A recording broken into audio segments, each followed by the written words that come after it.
Hello everyone, thanks for tuning in. Let us start learning from Master's Kyoten words for not turning into yokai. Number 1, and I quote, "Do not think you are the center of the world."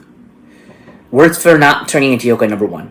Do not think you are the center of the world. Thank you, Lord God.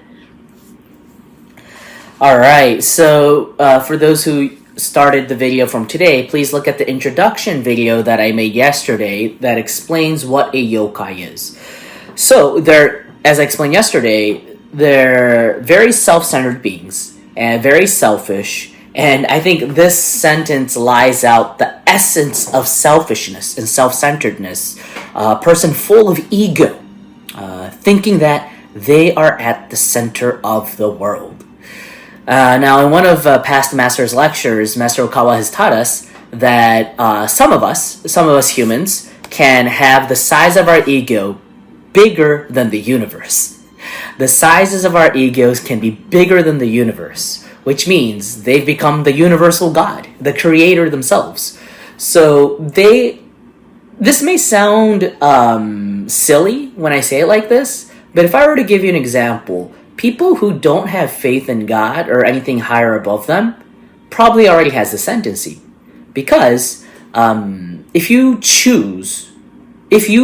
are to choose what are God's teachings and what aren't God's teachings, it means you've become God, right? Once you believe in God, it's very important for us to humbly, piously believe and follow, right? But if you still choose what is God's teachings and what are not, I guess if you're in the seeking stage, that's fine. But once you find faith afterwards, it's very important to humbly accept and follow. It's the virtue of obedience, right?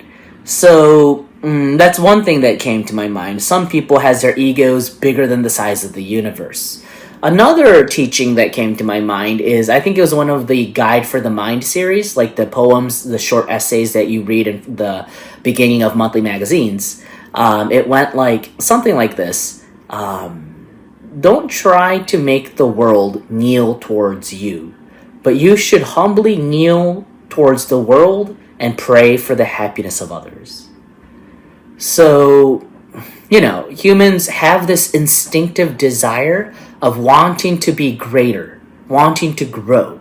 That's important. That's fine. That's the source of our, energy to grow and to want to become like Buddha, want to become great, right? That's good. However, all desires have to be controlled moderately or in the correct way.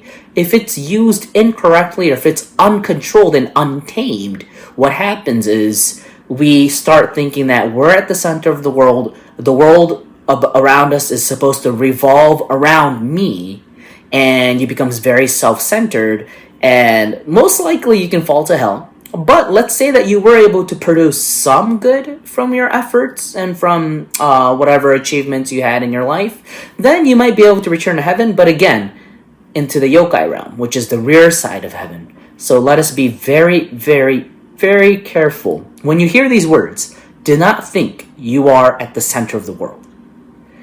If something in your mind moves and you feel that, shoot, this could be me, fantastic. That's the moment when we can start practicing self-reflection. And I think that's the point of these, in a way, very stern words. Let's listen to it open-heartedly and be honest to ourselves. Let's look at ourselves objectively from other people's views. Alright, those were the thoughts that I had. What did you think? Please leave your thoughts in the comment section, and see you again tomorrow. Bye.